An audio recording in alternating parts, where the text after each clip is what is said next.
നമസ്കാരം. ഇന്ത്യൻ നാവികസേനയിലേക്ക് വീണ്ടും പുതിയൊരു നോട്ടിഫിക്കേഷൻ കൂടെ വന്നിട്ടുണ്ട്. ഇതൊരു അപ്രന്റീസ്ഷിപ്പ് നോട്ടിഫിക്കേഷനാണ്. അപ്രന്റീസ് ട്രെയിനിങ് സ്കൂളിലേക്കാണ്. അതായത് സ്ഥിര ജോലിയല്ല, നിങ്ങൾക്ക് നേവിയിലെ അപ്രന്റീസ്ഷിപ്പ് ട്രെയിനിങ് ആണ് കിട്ടാൻ പോകുന്നത്. നമുക്ക് എന്തായാലും ഡീറ്റെയിൽസ് ഡിസ്കസ് ചെയ്യാം. എല്ലാവരും വീഡിയോ ലൈക്ക് ചെയ്തിട്ട് കാണാം കേട്ടോ. ആൺകുട്ടികൾക്കും പെൺകുട്ടികൾക്കും ഇതിലേക്ക്, ഇന്ത്യൻ മെയിൽസിനും ഫീമെയിൽസിനും ഇതിലേക്ക് അപ്ലൈ ചെയ്യാമെന്നാണ് പ്രത്യേകത.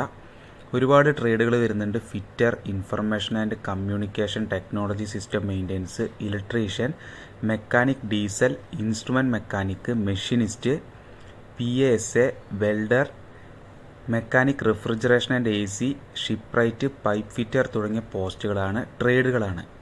അപ്പോൾ പേര് പോലെ തന്നെ ഇതിൻ്റെ qualification ITI 10ാം class with ITI ആണ് വേണ്ടത്. മൊത്തം 50 വേക്കൻസിയാണ്. ക്വാളിഫിക്കേഷൻ ഞാൻ പറഞ്ഞ പോലെ തന്നെ മിനിമം നിങ്ങൾക്ക് 10ാം ക്ലാസ്സിൻ്റെ കൂടെ ITI സർട്ടിഫിക്കറ്റ് നിങ്ങളുടെ കയ്യിൽ വേണം. ഈ പറയുന്ന ട്രേഡുകൾ, നേരത്തെ പറഞ്ഞ ട്രേഡിൽ ഏതെങ്കിലും ഒരു ട്രേഡിൽ ITI സർട്ടിഫിക്കറ്റ് ഉണ്ടെങ്കിൽ നിങ്ങൾക്ക് അപേക്ഷ അയക്കാൻ പറ്റും.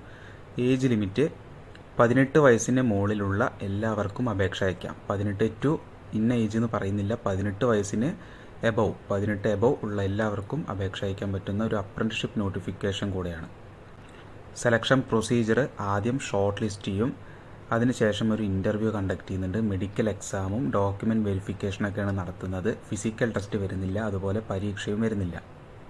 അപ്പോൾ താല്പര്യമുള്ളവർ ഓഗസ്റ്റ് മാസം 15-ാം തീയതിക്ക് മുന്നേ നിങ്ങൾ അപ്ലൈ ചെയ്യുക കേട്ടോ. ലിങ്ക് ഞാൻ താഴെ കൊടുക്കാം. ഫീസൊന്നും വരുന്നില്ല, നിങ്ങൾക്ക് ഫ്രീ ആയിട്ട് അപേക്ഷ അയക്കാം. ഡിസ്ക്രിപ്ഷൻ ചെക്ക് ചെയ്യുക, അതിൽ ഒഫീഷ്യൽ വെബ്സൈറ്റ് കിട്ടും. ആ ഒരു വെബ്സൈറ്റിൽ കയറി നിങ്ങൾ അപേക്ഷ അയക്കുക. Last date August 15. അപ്പോൾ ഇതുപോലത്തെ അപ്ഡേറ്റ്സുകൾ കറക്റ്റായിട്ട് കിട്ടാൻ ചാനൽ സബ്സ്ക്രൈബ് ചെയ്യാൻ മറക്കണ്ട. ഒരുപാട് നോട്ടിഫിക്കേഷൻസ് എത്തിക്കാനുണ്ട്. വീഡിയോ എല്ലാവരിലേക്ക് എത്തിച്ചു കൊടുക്കാനും ശ്രമിക്കുക. നമുക്ക് എന്തായാലും നെക്സ്റ്റ് ഒരു വീഡിയോ ആയിട്ട് കാണാം. ജയ് ഹിന്ദ്.